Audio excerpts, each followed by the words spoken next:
bem com vocês? Hoje estou aqui para ministrar uma palavra no coração de cada um.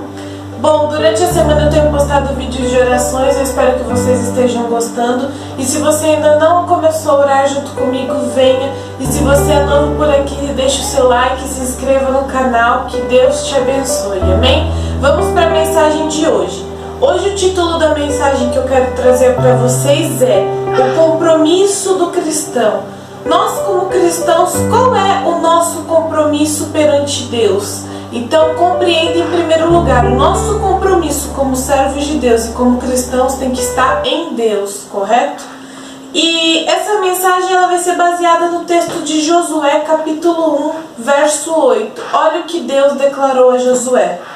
Relembre continuamente os termos deste livro da lei. Medite nele de dia e noite, para ter a certeza de cumprir tudo que nele está escrito. Então você prosperará e terá sucesso em tudo que fizer.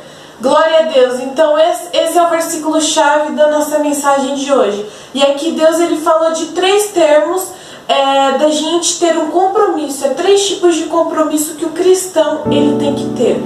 E aqui fala, e em primeiro lugar é anunciar o Evangelho. Em Romanos 1,16 a Bíblia é clara. Pois não me envergonho das boas novas a respeito de Cristo, que são o poder de Deus em ação para salvar todos que creem, primeiro os judeus e também os gentios. Então o apóstolo Paulo aqui na carta de Romanos ele falou, olha, eu não me envergonho do Evangelho, ao contrário, eu devo pregar as boas novas para aqueles que creem serem salvos, tanto os judeus como os gentios. Os gentios representam a igreja e os judeus representam Israel. Ou seja, o Evangelho ele tem que ser anunciado, porque Jesus ele deixou uma ordem para nós. Então, em primeiro lugar, o primeiro compromisso que nós, como servos de Deus, temos que ter é anunciar o Evangelho. Amém? O cristão ele não deve reter para si a verdade liberta, que a verdade liberta. Ou seja, você é um cristão, você sabe que a Bíblia fala que a verdade liberta, você não deve reter só para si. Você não deve guardar simplesmente para você, mas você deve compartilhar com o próximo. E olha o que a Bíblia diz em João 8,32. Então conhecerão a verdade, e a verdade os libertará. Amém? Então a verdade que nos liberta, se nós hoje somos libertos, é porque é a verdade, e a verdade é a palavra de Deus. Amém? Como ouvirão se não há quem pregue? Por isso que o Evangelho ele tem que ser anunciado, porque olha o que Paulo ele disse aos Romanos capítulo 10, verso 14. Mas como poderão invocá-lo se não crerão nele? E como crerão nele se jamais tiverem ouvido a seu respeito? E como ouvirão a seu respeito se ninguém lhes falar? Então Paulo ele foi claro, ele falou, olha, para primeiro lugar, para a gente invocar o nome de Jesus, a gente precisa crer. E para a gente crer, a gente precisa ouvir. E para a gente ouvir, precisa ter quem pregue. Por isso que Jesus ele deixou discípulos, por isso que Jesus ele fez profetas, ele fez apóstolos, porque é necessário ter alguém que pregue. Porque a fé, ela não vem simplesmente do dia para a noite, mas a fé, ela vem pelo ouvir. E o ouvir é transmitido através da palavra de Cristo. Amém? A ordem é ide e pregai. E olha o que Jesus disse em Mateus 28, versículo 19 e 20. Portanto, vão e façam discípulos em todas as nações, batizando-os em nome do Pai, do Filho e do Espírito Santo. Ensine esses novos discípulos a obedecerem todas as ordens que eu lhes dei. E lembrem-se disto, estou sempre com vocês até o fim dos tempos. Glória a Deus. Então Jesus ele deixou o ID. Nós temos que viver o ID. Nós como cristãos temos que viver esse ID, porque Jesus ele deixou o ID.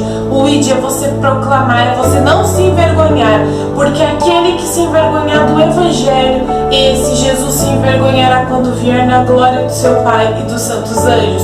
Então Jesus ele falou, olha, vocês farão discípulos e ensinem eles tudo o que eu já lhes ensinei. E nunca se esqueçam, eu estarei com vocês todos os dias até o final dos tempos. Independente da gente anunciar o Evangelho, da gente passar por batalhas, batalhas, por lutas, Jesus ele prometeu, isso não é uma palavra da boca para fora, ele prometeu que ele estaria conosco até o final dos tempos. Amém? O cristão, ele é missionário onde quer que ele esteja. Eu vou comprovar para vocês em Atos capítulo 1, verso 8. Olha o que o próprio Senhor Jesus declarou: vocês receberão poder quando o Espírito Santo descer sobre vocês, e serão minhas testemunhas em toda parte, em Jerusalém, em toda a Judéia e Samaria, e nos lugares mais distantes da terra.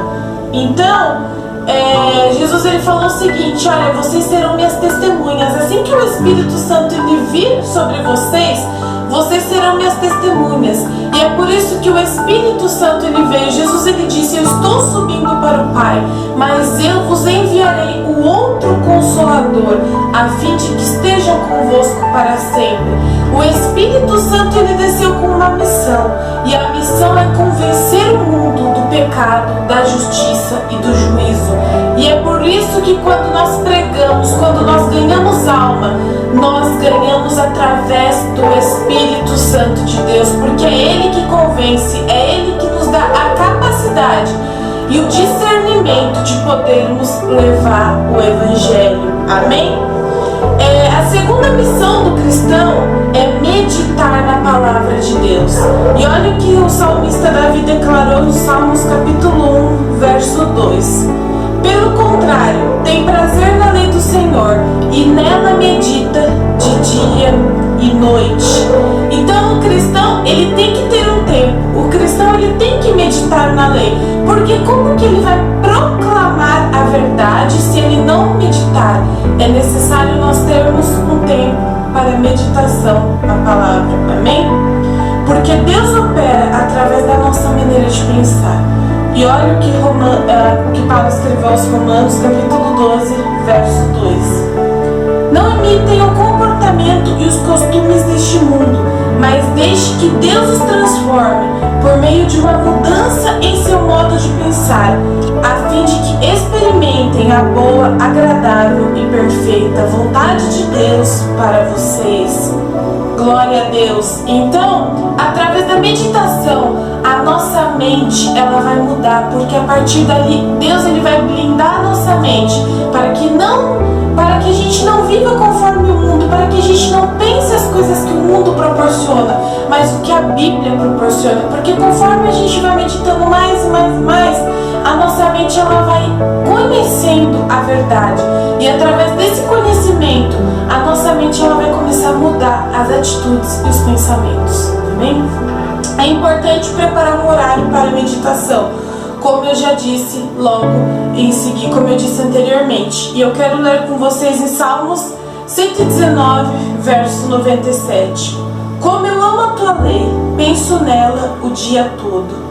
Glória a Deus. Então, quando você medita na lei, a tua mente ela vai ter tempo para você pensar na lei. Você não vai ter tempo para pensar no pecado. Você não vai ter tempo para pensar em negatividade, porque o inimigo ele começa a tentar achar uma brecha para entrar na tua vida pela mente. Ele vai lançando setas no pensamento.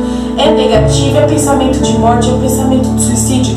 Por isso que quando nós meditamos na lei, a nossa mente ela é blindada por Deus. Amém? E em terceiro e último lugar, o nosso compromisso é praticar a palavra. Porque não adianta a gente ler, não adianta a gente compartilhar com as pessoas, mas a gente não viver o que a gente prega. Correto? E eu quero ler com vocês em Tiago 1, 22. Não se limitem, porém, ao ouvir esta palavra, ponham-na em prática. Do contrário, só enganarão a si mesmos. Então, o apóstolo Tiago ele falou: olha, vocês têm que pôr ela em prática, porque não adianta vocês estudarem, não adianta vocês saberem se vocês não praticarem. Amém? E o importante é vocês saberem que a fé sem obras ela é morta. Ou seja, não adianta você crer em Jesus, não adianta você ser cristão, mas você não ter obras, porque a fé sem obras ela é morta.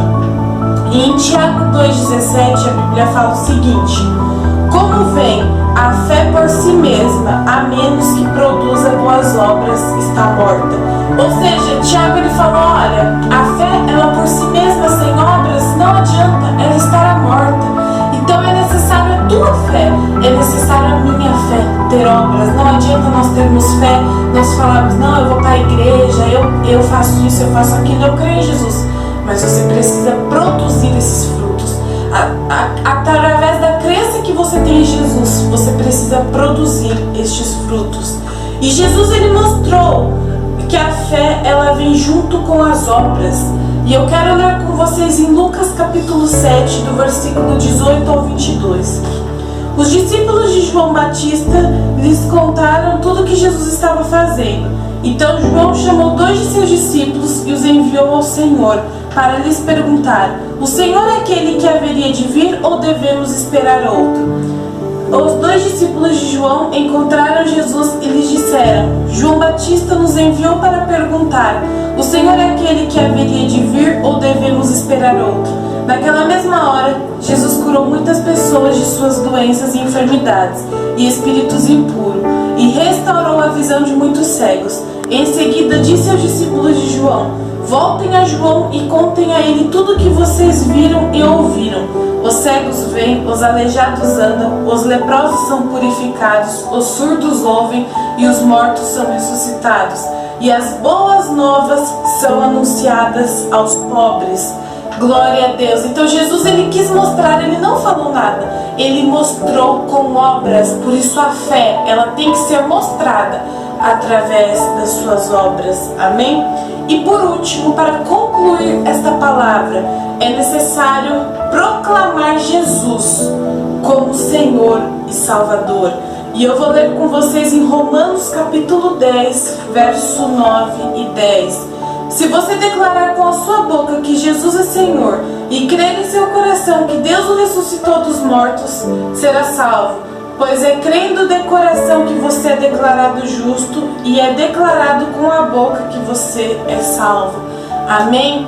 Eu espero que essa palavra tenha te fortalecido a sua fé e vamos nós, como cristãos, como servos de Deus, praticar, viver e ensinar e nunca se envergonhar da palavra de Deus e principalmente meditar.